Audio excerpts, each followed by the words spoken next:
시작. 주의 말씀은 내 인생의 빛입니다. 주의 말씀은 내 삶을 변화시킵니다. 오늘도 주의 말씀에 마음의 문을 엽니다. 말씀하여 주옵소서. 듣고 깨닫고 말씀대로 살겠습니다. 아멘. 할렐루야.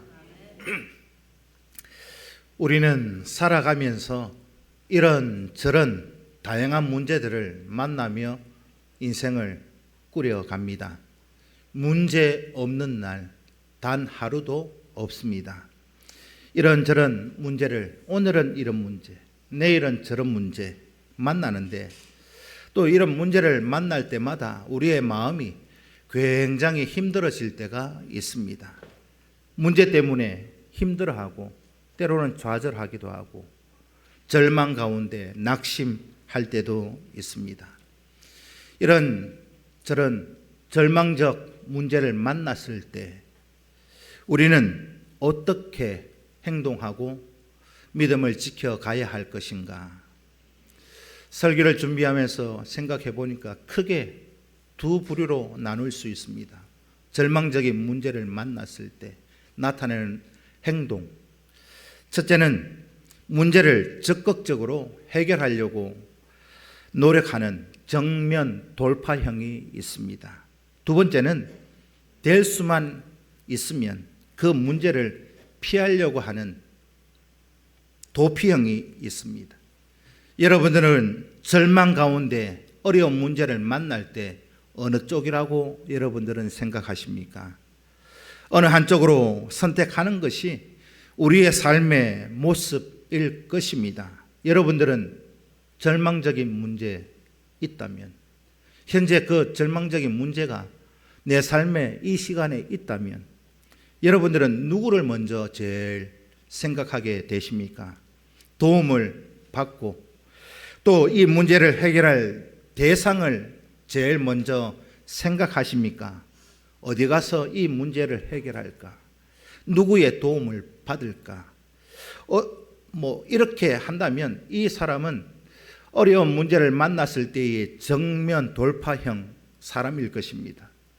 또 반대로 책임을 누군가에게 전가시키고 원망할 대상을 찾는다. 그렇다면 이 사람은 도피형의 사람입니다. 이거 누구 때문에 이렇게 되었나? 누가 잘못해서 이렇게 되었나? 도피형의 사람입니다. 그래서 우리가 흔히 이런 말들을 하죠. 내가 잘 되면 내 탓이고 내가 잘못되면 조상 탓이다. 여러분, 도피형의 삶을 살아가고 계십니까? 아니면 어려운 문제를 만났을 때 정면 돌파해보자. 어느 쪽에 여러분들이 속해 계십니까? 문제가 발생하면 다양하게 그런 모습들이 나타날 수 있습니다. 오늘 저와 여러분들이 함께 읽었던 이 사무엘상, 이 본문의 말씀 30장은 절망적인 문제, 어려움을 만났을 때 다윗이 어떻게 행동했는가, 그것을 우리에게 말씀해 주고 있습니다. 절망적인 어려운 문제를 만났을 때 우리는 어떻게 해야 할 것인가? 특별히 오늘 본문 1절에서 6절까지는 다윗이 직면하고 있는 절망적인 상황이 기록되어져 있습니다. 다윗이 오늘 본문에 보니까 시글락에 도착했을 때 그의 삶의 터전이 어떻게 되었는가? 1절, 3절 사이에서 그 내용을 함축적으로 그렇게 설명하고 있습니다. 다윗이 잠시 자리를 비우는 사이에 아말렉 사람들이 시글락을 공격해 들어왔습니다. 그리고는 모든 것을 사람, 짐승 할 것 없이 모두 다 약탈해 갔습니다. 오늘 본문 3절을 함께 읽습니다. 시작. 다윗과 그의 사람들이 성읍에 이르러 성읍이 불타고 자기들의 아내와 자녀들이 사로잡혔다. 이 오늘 본문 3절의 상황을 상상해 보십시오. 앞이 캄캄한 그런 상황일 것입니다. 다윗이 시글락에 도착해 보니까 집이고 뭐고 모든 것이 다 타버리고 가족들과 자녀들과 다 포로로 잡혀갔지요. 다윗의 두 아내 아히노암과 아비가일도 잡혀갔습니다. 지난 주간에 이 경북 경남 할 것 없이 산불로 삶의 터전을 잃은 분들이 굉장히 많이 있지요. 생명을 잃은 분들도 28분인가. 집에 도착해 보니까 집이고 뭐고 다 불타고 없는 이 상황. 다윗의 마음이 어떠할 것인가 상상해 보면 여러분들 모든 다윗의 마음 이해가 되실 겁니다. 근데 다윗이 그리고 그의 사람들이 이 시글락을 비우고 잠시 자리를 이제 아벡으로 옮겼습니다. 이 30장 이전에 이 말씀을 이제 올라가 보면 다윗이 시글락을 거기 있지 않고 아벡으로 가게 된 이유를 설명하고 있는데 다윗은 사울 왕의 추격을 피해서 블레셋 지역으로 도망을 갔습니다. 오늘날로 말하면 블레셋으로 망명을 갔다는 말입니다. 아기스의 도움으로 시글락에 도착해서 정착하게 되었는데 그때 블레셋과 이스라엘이 전쟁을 하게 되었어요. 그때 다윗이 어찌 보면 굉장히 난감한 그런 상황에 놓여져 있을 수 있습니다. 이스라엘과 블레셋이 전쟁을 하는데 다윗은 이스라엘에서 도망쳐서 블레셋 이 시그락으로 왔지 않습니까? 이 두 나라가 전쟁을 하는데 이스라엘을 대항해서 블레셋 편에 서서 이스라엘을 공격할 수도 없고 그렇다고 이 아기스 이 지역에서 이 배신할 수도 없고 진퇴양난의 그런 상황 가운데에서 다윗이 그의 군대를 이끌고 아기스와 함께 아벡에 전쟁하러 나간 그 시점이었습니다. 그래서 이 시글락을 비우게 된 이유가 있었습니다. 그래서 오늘 본문에 보면 3일 만에 시글락에 도착해 보니까 벌어진 그 참혹한 상황이 3절 말씀 속에 기록되어져 있는 그대로였습니다. 다윗과 그의 사람들 하루아침에 집도 다 불타버리고 삶의 터전을 다 잃어버리고 가족도 잃어버리고 한마디로 말씀을 드리면 다윗이 시글락으로 돌아와 본 이 형편이 뭐냐? 빈털터리 신세가 되어 있었습니다. 여러분들이 다윗의 입장이라면 이 산불로 모든 삶의 터전 집도 다 타버린 그런 이재민들을 생각해 보십시오. 참담한 현실 아니겠습니까? 이런 절망적인 슬픔에 빠져 있는 다윗 그리고 그의 군사들은 어떻게 행동하고 있는가? 4절에서 6절 사이의 말씀을 보면 절망 가운데에서 통곡하고 있습니다. 오늘 본문 30장 4절 말씀을 읽습니다. 시작.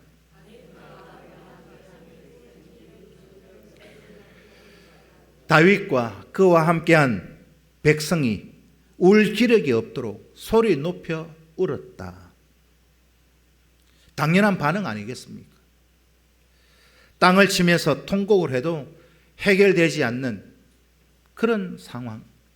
울 기력이 없을 정도로 울다 지쳐서 통곡하고 있는 그런 모습들. 이런 상황 속에서 이 다윗 그 주변에 있는 사람들이 어떤 반응을 하느냐. 오늘 본문 6절에서 주변 사람들의 반응이 있습니다. 6절을 읽습니다. 시작.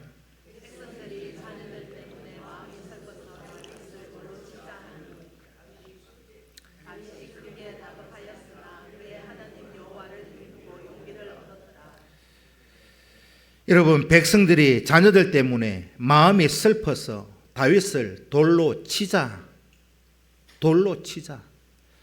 다윗을 돌로 쳐 죽이려고 하고 있습니다. 이렇게 하고 있는 백성들의 마음은 어떻겠습니까? 왜 이런 행동을 했을까? 어찌 보면 다윗이 계획을 잘못 세워가지고 시글락을 피우고 왜 그렇게 떠났느냐, 군대를 이끌고. 그런 책임 추궁일 수도 있고 함께 따라갔던 그 사람들, 따라 나선 것에 대한 허탈감, 절망감일 수도 있습니다. 다윗을 따라 나와서 돌아와 보니 집이고 뭐고 다 타버리고 재산도 잃고 사람들도, 자녀들도, 부인도 다 잡혀가 버리고, 이런 절망감 속에서 이 백성들은 다윗을 돌로 쳐 죽이려고 하고 있습니다. 이 절망적인 분노를 폭발시킬 대상을 딱 발견했어요. 그 대상이 누굽니까? 다윗입니다. 대중적인 분노, 여러분 생각해 보면 이 분노를 쏟아부을 대상을 찾아놨습니다. 많은 사람들이 회피형, 사람은 원망의 대상, 분노를 쏟아부을 대상을 찾기 마련입니다. 백성들 절망 가운데에서 통곡하고 울다 지쳐 있다가 이제는 원망의 대상 다윗을 이제 찾으니까 돌로 쳐 죽이려고 하고 있습니다. 이런 위기, 어찌 보면 백성들만 당하고 있는 게 아니잖아요. 다윗도 똑같은 형편이었습니다. 그런데 똑같은 형편 속에서 다윗은 이중적인 고통을 당하고 있다는 것이요. 5절 말씀을 보면 다윗의 두 아내도 잡혀갔습니다. 4절에도 보면 다윗의 삶의 터전도 가족도 이런 슬픔으로 울 기력이 없을 정도로 다윗도 그런 슬픔 속에 잠겨져 있었습니다. 똑같이 백성들과 당하고 있는 그 고난, 이 다윗의 슬픔이 얼마나 큰지 알 수 있습니다. 6절에서도 보니까 설상가상으로 똑같이 피해를 입었는데 백성들이 나를 돌로 쳐 죽이려고 하니까 이중적인 고난을 겪고 있지 않습니까? 다윗은 절망 속에 슬퍼할 기력도 없이 죽음의 위기에 놓여져 있는 그런 모습이지요. 이런 이중적 고난과 절망 가운데에서 다윗이 어떻게 버틸 수 있었는가? 오늘 본문 30장 6절 하반절 말씀을 읽습니다. 시작. 다윗이 크게 다급하였으나 그의 하나님 여호와를 믿음으로 위기를 얻었더라. 다윗이 다급해요. 다급해. 왜? 돌로 쳐 죽이려고 하니까. 근데 그렇게 생명이 어떻게 될지 모르는 그 상황 가운데서도 다급한데 그는, 다윗은 하나님 여호와를 힘입고 용기를 얻었더라. 다윗 설상가상의 이런 위기 속에서 하나님의 은혜를 입어서 용기를 얻고 낭망하지 않고 절망하지 않고 좌절하지 않고 포기하지 않았다. 그것이 6절 하반절의 내용입니다. 여러분, 소나기가 내릴 때는 피하고 봐야 됩니다.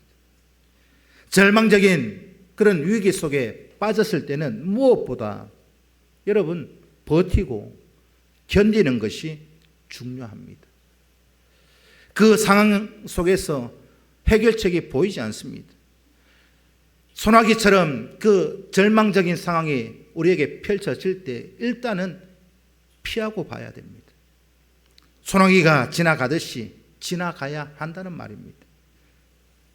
다른 표현으로 하면 어려움이 있을 때, 절망 가운데 있을 때, 포기해버리고 싶을 때 버티고 견디는 것. 이게 어떻게 보면 믿음 있는 사람들의 그런 모습이어야 합니다. 믿음이 없는 사람들은 어떻게 할까요? 포기해버립니다. 그러니까 자기 생명까지 포기해버리는 그런 모습들을 봅니다.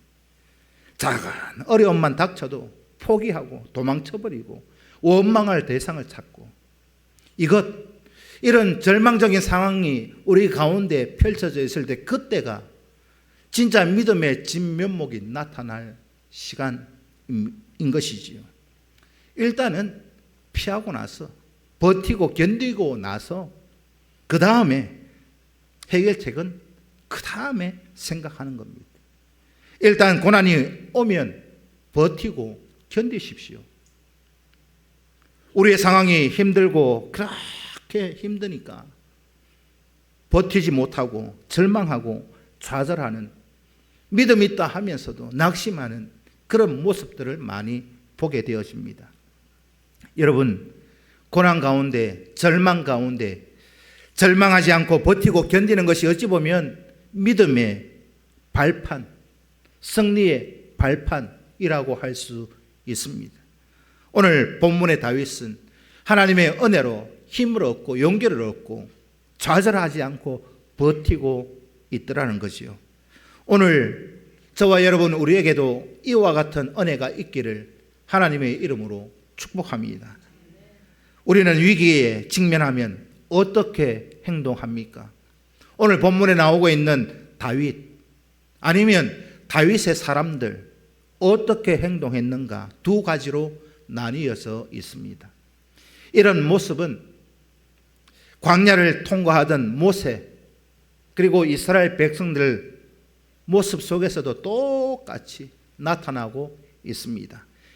민수기 20장 4절에서 6절까지 석절의 말씀을 읽습니다. 시작.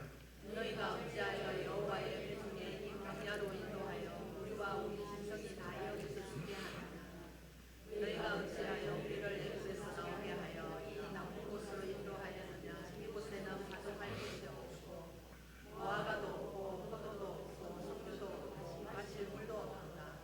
모세와 아론이 백성의 앞을 떠나 회막문에 이르러 여호와의 영광이 그들에게 나타나며.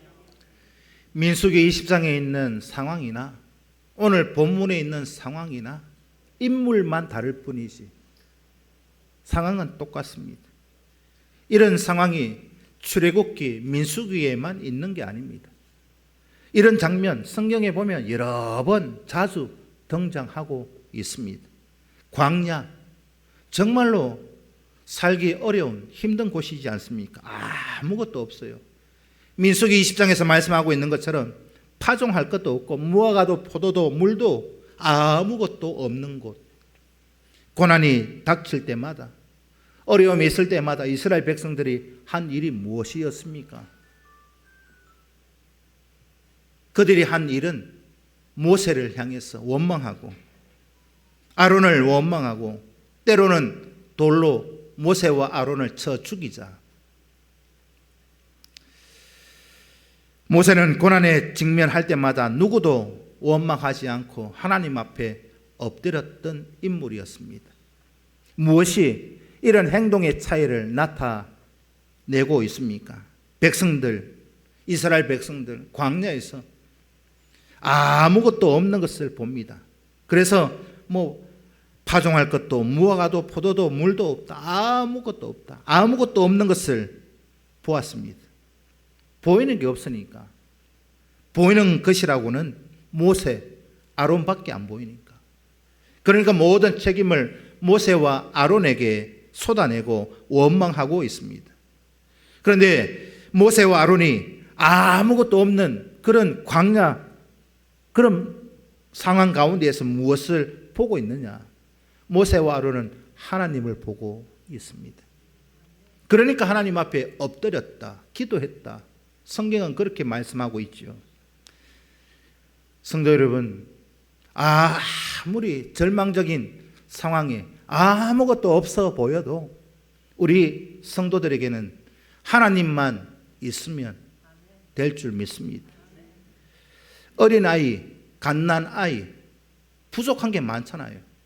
가진 게 뭐가 있습니까? 어린아이들한테 아무것도 없어요. 그런 형편 속에 있지만 이 어린 애에게는 누구만 있으면 돼요? 엄마만 있으면 됩니다. 무엇을 보장할 수 있어요? 아이들이 가진 것도 없는데 엄마만 있으면 살 길이 열리잖아요. 오늘 저와 여러분 이 땅에 살면서 여러분들 자신 있게 날 보장해 줄 어떤 무엇이 있으시다고 생각하십니까? 날 지켜줄 수 있는 재산, 어떻게 날아갈지 여러분 보장하실 수 있습니까? 건강, 보장할 수 없어요. 아무것도 보장할 수 있는 게 없습니다. 그렇지만 우리 믿음의 성도들에게는 하나님만 있으면 될 줄 믿습니다. 우리가 절망적인 고난을, 어려움을 당할 때 어떻게 행동하십니까? 저와 여러분들은 어려움 가운데 있을 때 어떻게 행동하며 살아오셨습니까? 원망하고 비난할 대상을 찾으십니까? 아니면 자신의 한계를 인정하고 하나님 앞에 엎드리십니까? 아무것도 보장할 것이 없다. 이걸 우리가 인정한다면 우리는 하나님 앞에 엎드릴 수밖에 없습니다. 다른 사람, 누구를 원망한다고, 비난한다고 문제가 해결됩니까? 안 돼요. 우선 누구를 딱 지목해가지고 원망하고 비난해도 그거 화풀이는 될지 몰라도 문제 해결에는 아무 도움이 되지 않습니다. 힘든 어려운 그런 상황 우리에게 펼쳐져 있을수록 우리는 화풀이 대상을 찾는 것이 아니라 해결책을 찾는 지혜를 가진 믿음의 성도들이 꼭 되실 수 있기를 축복합니다. 화가 날수록 이 문제를 해결할 방법이 무엇인가? 지혜를 찾고 구하는, 하나님의 도움을 구하는 그런 자세, 그런 마음가짐 우리 성도들에게 꼭 필요합니다. 하나님의 은혜로 용기를 얻고 힘을 얻은 다윗 어떻게 행동하는가? 첫째, 하나님께 뜻을 묻고 있습니다. 그것이 오늘 본문 7절 8절의 내용입니다. 다윗은 대단히 조급한, 다급한 그런 상황에 놓여 있었지만은 먼저 행동하지 않았습니다. 다윗, 그는 행동하기 이전에 하나님 앞에 뜻을 먼저 묻고 있습니다. 제사장 아비아달에게 에봇을 가져오게 만들고 하나님의 뜻을 묻습니다. 그리고는 하나님의 뜻을 듣고 깨달았습니다. 하나님이 다윗에게 무엇을 명령하셨는가? 추격하라. 누구를요? 예? 누구를요? 여러분들 같으면 추격하라 하면 추격할 수 있습니까? 땅에 편만할 정도로 군대가 가득 차 있는데 추격하라. 아마 우리가 간 떨리지 않겠습니까? 그런데 다윗은 하나님의 그 명령 추격하라. 그 뒤에 말씀이 더 우리에게는 참 이게 어찌 보면 소망이죠. 반드시 만나고 반드시 찾아올 것이다. 추격만 해라. 이 답을 얻었습니다. 여러분들 같으면 이 명령에 순종하시겠습니까? 간 떨리는데요. 그런데 다윗은 아말렉을 추격합니다. 이 9절 10절에 보면 하나님 말씀 그 명령에 그대로 이 계산되지 않고 하나님 추격하라 하셨으니까 그대로 추격해 가고 있는 이 모습. 여러분들 같으면 이 땅에 편만할 정도로 이 아말렉 군사들이 그렇게 차고 넘치는데 어떻게 추격할 용기가 생기겠습니까? 추격할 그런 상황이 아니잖아요. 다윗, 그의 사람들은 지쳐 있어요. 추격한다고 행선지 어디로 갔는지도 모르는 상황 속에서 아말렉 군대를 따라잡는다? 그거 참 이게 이 모래사장에 가서 바위 그 바늘 찾는 거하고 똑같아요. 서울에 가서 김서방 찾는 거하고 똑같은 그런 상황에 놓여져 있습니다. 그럼에도 불구하고 다윗은 하나님의 말씀을 믿고 아말렉을 추격해 갑니다. 그리고는 다윗이 하나님의 뜻을 묻지요. 그리고는 아무 이유도 토도 달지 않고 그 뜻에 순종하고 있습니다. 이것이 하나님의 은혜로 용기를 얻고 힘을 얻은 다윗이 그 다음에 한 행동이었더라. 먼저 행동하지 않고 하나님의 뜻을 먼저 물어보고 그 다음에 자신이 행동하고 있는 모습. 여러분, 어려움이 있으면 일단 버티고 견디고 그 다음에 정신이 여러분들 좀 드시거든 하나님의 뜻을 구하십시오. 그 뜻에 따라서 이유 여하를 막론하고 순종하는 것, 그것이 오늘 본문의 다윗이 보여주고 있는 행동이었습니다. 아말렉을 추격하던 다윗, 광야에서 버려져 있는 소년 하나, 애굽 소년을 만납니다. 3일 동안 먹지도 못하고 광야에 버려져 있는 애굽 소년, 먹이고 회복하게 만들었습니다. 왜 이 소년이 광야에 버려져 있는가? 오늘 본문에 보면 병이 드니까, 병 들었다고 주인이 버리고 갔어요. 이 버림을 받은 이 애굽 소년 한 명을 통해서 다윗은 추격할 단서를 찾아냅니다.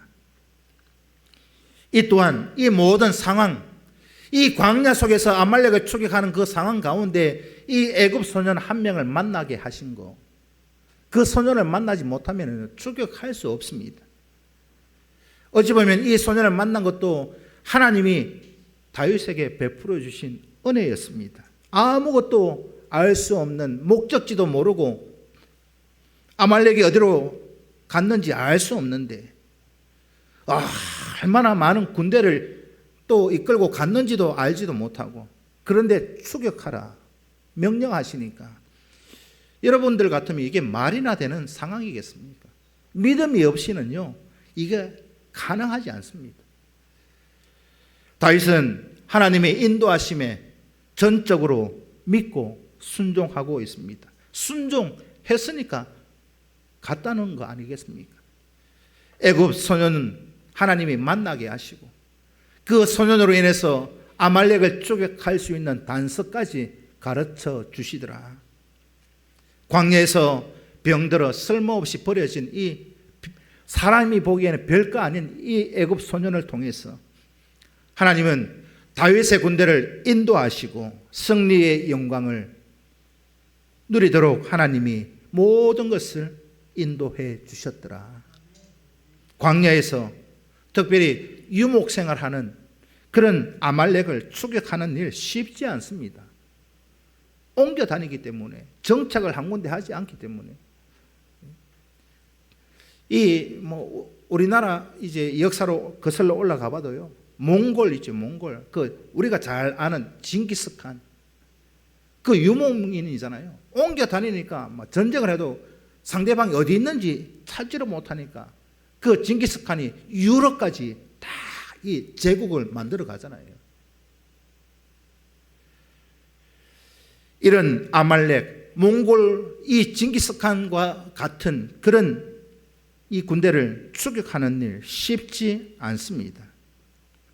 구약의 이 요셉, 창세기에 나오는 이 요셉, 아버지의 심부름으로 형들을 찾아 나섰던 그 장면을 이 창세기 말씀을 이제 읽어보면 이 다윗이 아말렉을 쫓아가는 일이 얼마나 힘든가 알 수 있습니다. 창세기 37장 14절부터 17절까지 말씀을 봅니다. 시작.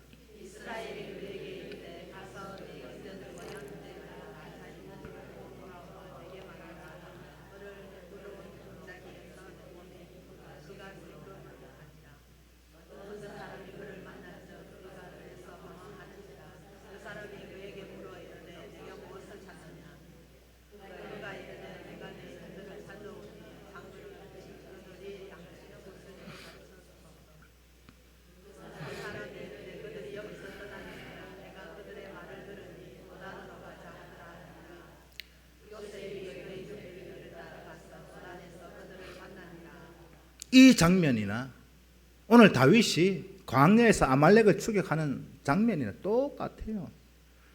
가보니까 또 가고 없어요. 이리로 갔나 하고 형들을 찾아 나서서 여기 가보니까 또 가고 없어요. 결국은 도단에서 형들을 만난 거죠. 다르게 표현하면 이 구약의 요셉이 얼마나 형들을 찾으려고 뺑뺑이를 돌았는가. 다윗이 그러하다. 광야에서 헤맬 수밖에 없지 않겠습니까? 이틀이고 3일이고 헤맬 수밖에 없는데, 이 헤매면 문제가 뭐냐면은 이 아말렉을 찾아서 전쟁하기도 전에 지쳐요. 오늘 본문에 보면 군대가 600명이 출발을 했는데 200명이 중간에 나고했어요. 지치고 힘들어서 중간에 나는 더 못 가겠다. 그리고 200명은 남고 400명만 추격해 갔어요. 그럼 추격해 간 이 400명은 안 피곤하냐?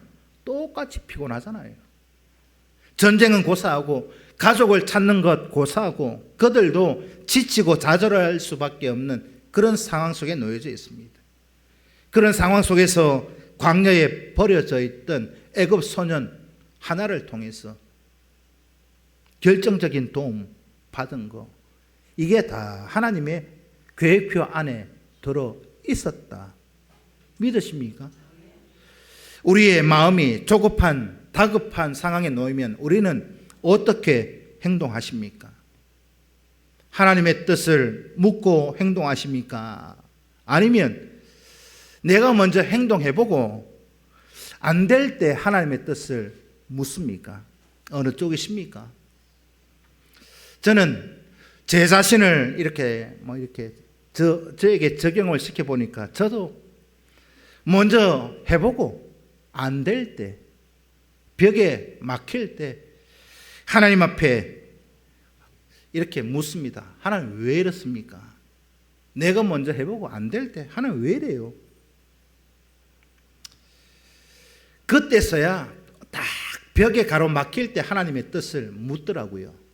여러분들은 어떻습니까? 여러분들이 어떤지는 저는 잘 모르겠습니다만은 하나님의 뜻을 묻고 행동하십니까? 아니면 내가 행동해보고 안 될 때 하나님 앞에 기도하고 하나님의 뜻을 묻습니까? 또 하나님 앞에 그 하나님의 계획과 뜻을 물었다면 그 하나님이 가르쳐 주신 그 뜻에 전적으로 순종하십니까? 대체적으로요, 이런저런 핑계로 하나님의 뜻이 아니라 자기 판단, 자기 생각대로 행동합니다. 하나님의 뜻을 묻고 하나님의 뜻을 가르쳐 주셨는데도 그 뜻에 즉각적으로 순종하지 않는 우리의 모습들. 오늘 본문의 다윗, 그에게도 변명거리는 많이 있습니다. 이유될 게 많이 있어요. 왜요? 지쳤고 피곤하고 아말렉이 어디로 간지도 모르고 그런 상황 속에 난 못 갑니다. 하나님 알지도 못하는데 어떻게 추격하란 말입니까? 순종 안 할 수 있어요. 핑계거리가 많다니까요. 그런데 다윗은 추격하라고 하시니까 그 말씀대로 그냥 출발했어요. 우리가 하나님의 말씀 가운데 뜻을 묻고 또 말씀을 통해서 말씀을 듣고 읽고 하나님의 뜻이 이것이다. 우리가 알기는 아는데 순종을 적극적으로 하느냐? 많은 경우에요, 이런저런 핑계를 댑니다. 솔직히 그렇지요. 하나님의 말씀이 이렇게 가라 하는데, 동으로 가라 하는데 동으로 안 가요. 가라 하는 데 써 있고 서라 하는 데 갑니다. 왜요? 내 생각과는 안 맞기 때문에. 그래서 이유를 찾아 그렇게 하나님, 이런 상황에서 내가 하나님 말씀 믿고 어째 가라고요? 하나님, 이 상황에 내가 어떻게 사명 감당하고 직분 감당하고 내 상황이 내 형편이 이런데. 핑계 많잖아요. 우리가 날마다 말씀에 결단하지요. 말씀하여 주옵소서. 듣고 깨닫고 어떻게 해요? 하셨습니까? 말씀대로 살겠습니다. 입으로는 맨날 고백하는데 이거요, 우리가 설교 듣기 전에 늘 말씀의 결단, 말씀하여 주옵소서, 듣고 깨닫고 말씀대로 살겠습니다. 이거요, 그냥 하는 게 아니라 대단한 하나님 앞에 충성 서약입니다. 기도하는 가운데 정말로 내가 이렇게 말씀대로 살아내겠습니다. 말씀만 하옵소서. 이 마음이 여러분들 마음에서 우러나오는 결단, 순종의 자세가 되셔야 합니다. 하나님의 뜻은 구하지도 않고 잘못된 결과에 대한 책임을 하나님께 또 다른 성도들에게 돌리고 원망하고 불평하고 있지는 않으십니까? 우리 행동 이 둘 중에 하나일 것입니다. 아무리 여러분 바빠도요,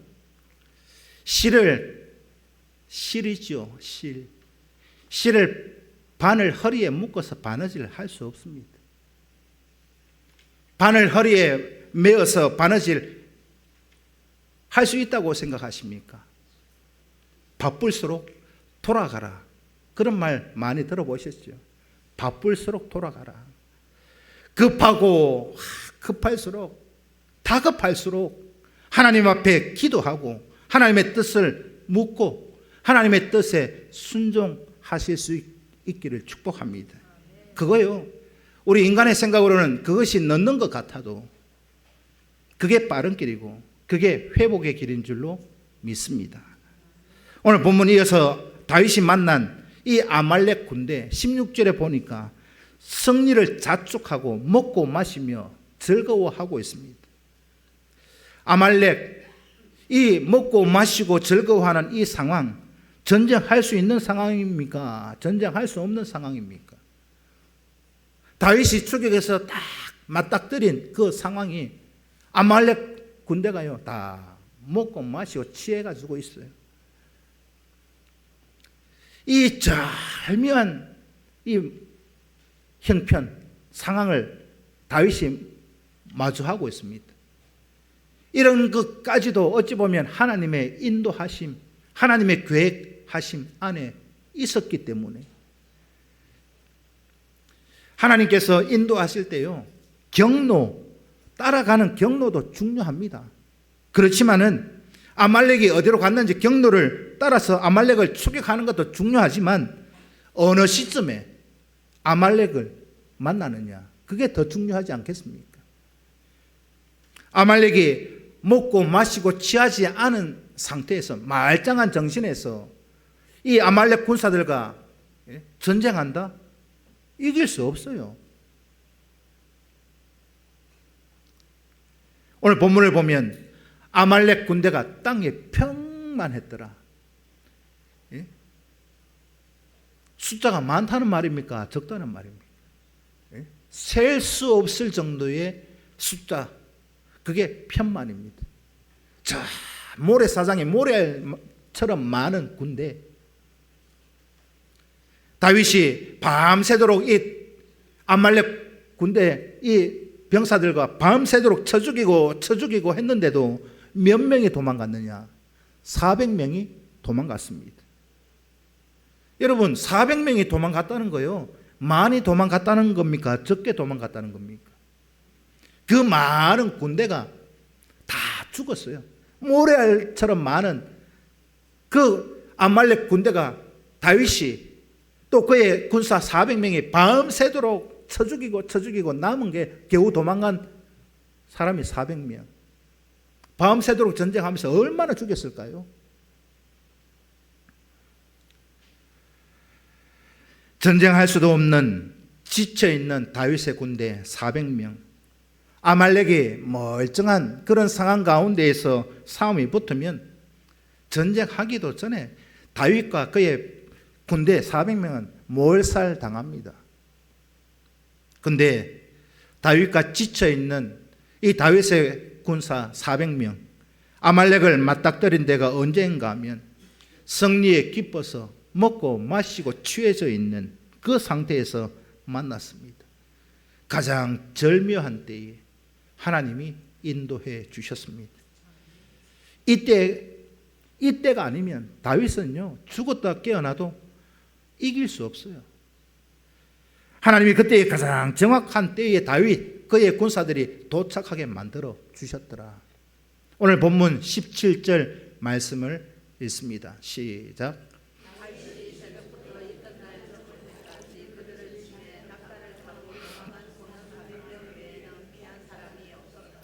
이 17절 말씀을 보면 다윗의 완벽한 승리를 말씀하고 있습니다.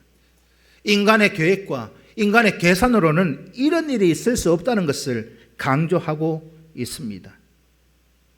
다윗 그리고 그의 군사 400명 지치고 지쳐 피곤하지만 하나님의 뜻에 무작정 하나님 가라 하시니까, 추격하라 하시니까, 어디로 갔는지도 모르는 상태에서 추격하니까 하나님이 사람도 붙여주시고 모든 형편을 하나님이 다 정리해서 만나게 하시더라. 완벽한 그 승리. 왜 승리했는가?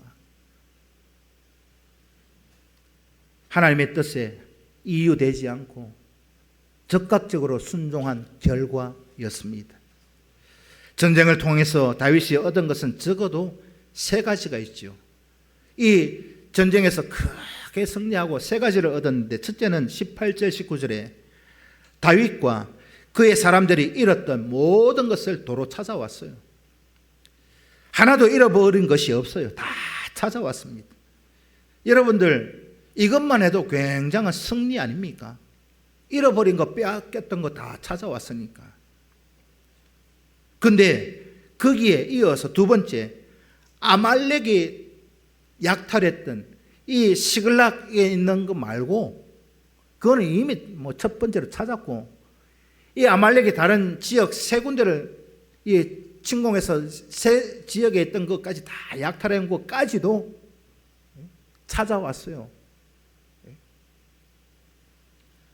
아말렉이 약탈했던 그 모든 전리품들을 빼앗아 왔습니다.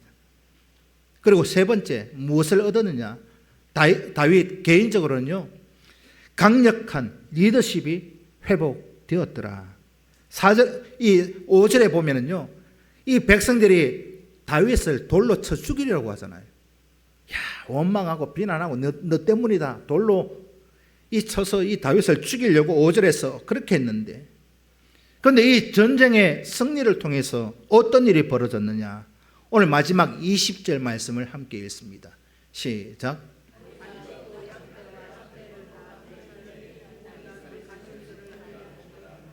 이는, 이 모든 전리품들은 누구 거라고요? 다윗의 것이다.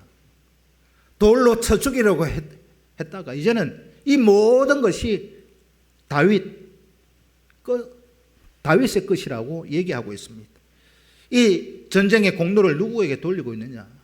다윗에게 돌리고 있습니다. 다윗의 리더십이 회복되었다, 그 말입니다. 고난의 순간을 버티고 견딘 다윗, 기대하고 상상했던 것 이상으로 풍성한 결과를 가져왔습니다. 여러분, 삼성 창업자 이병철 회장, 이 설교를 준비하면서 딱 이 상황에 딱 맞는 게 이 어록이 있더라고요. 이병철 회장 다 아시죠? 그가 뭐라고 얘기했느냐? 이병철 그 회장이 이 박정희 대통령 있을 때부터 어려움 많았잖아요. 잡혀가기도 하고 밀수했다고 그때 이병철 회장이 그 비서에게 뭐라고 했는가? 무지개를 볼락하마 이 비가 다 지나가야 되겠지? 그렇게 얘기했어요. 뭘 봐요? 무지개를 볼락하마 이 비가 다 지나가야 되겠지. 이 비 그칠 때까지 참아 내었다. 그렇게 얘기하더라고요. 여러분, 영광을 보려면 일단은 버티고 견디는 게 중요합니다. 고난을 극복하고 큰 승리를 거두는 과정에서 다윗이 한 일이 무엇입니까? 우리가 이것을 보아야 우리의 절망적인 상황에 인생이 큰 승리를 다윗처럼 할 수 있지 않겠습니까? 오늘 본문에서 다윗 이 한 사람이 하나님 말씀에 순종해서 그 명령에 그냥 그대로 진행해 갔더니 큰 승리를 했다. 그것으로 끝나시면 안 됩니다. 그게 중요한 일이 아니라 그 승리의 과정 속에서 다윗이 한 일이 무엇인가? 다윗 한 거는 한 가지밖에 없습니다. 그게 뭐라고요? 하나님의 인도하심에 순종한 것밖에는 없습니다. 하나님이 인도하시는 대로 다윗은 행동하고 거기에 최선을 다해서 살았더라. 이것이 하나님의 뜻에 즉각적으로 순종하는 그 믿음의 성도가 누리는 열매인 줄로 믿습니다. 오늘 본문의 사건이 전하는 메시지 분명합니다. 겸손히 하나님의 뜻을 구하고 그 뜻에 순종하라. 하나님의 뜻에 순종한 결과는요, 우리 기대와 상상을 초월하는 위대한 것으로 하나님이 우리에게 주실 줄로 믿습니다. 이 사실 믿으십니까? 이 사실을 믿는다면 아무리 여러분들 바빠도, 여러분들 돈벌이하고 뭐 병원 가고 뭐 하고 아무리 바빠도 먼저 하나님 앞에 기도하며 하나님의 뜻을 구하실 수 있기를 축복합니다. 하나님의 뜻을 구하고 그 뜻을 깨달았다면 이런저런 핑계 대지 말고, 하나님 이건 안 됩니다. 그거요, 하나님 저 할 수 없어요. 하나님이 분명히 말씀을 통해서, 설교를 통해서 하나님이 분명히 보여주셨는데, 하나님 그거 뭐 말씀, 그거는 말씀이고 아니 나는 그거 안 됩니다. 하나님 내 형편이 이런데, 내 형편이 좀 여유가 생기면, 내 형편이 좀 나아지면 그때 할게요. 그거요, 순종 아닙니다. 이런저런 핑계 대지 말고 오직 하나님 뜻에 순종하는 우리 평산교회 모든 성도들 되실 수 있기를 축복합니다. 이것이 저와 여러분, 우리 평산교회가 살 길입니다. 기도드리겠습니다. 살아계신 아버지 하나님,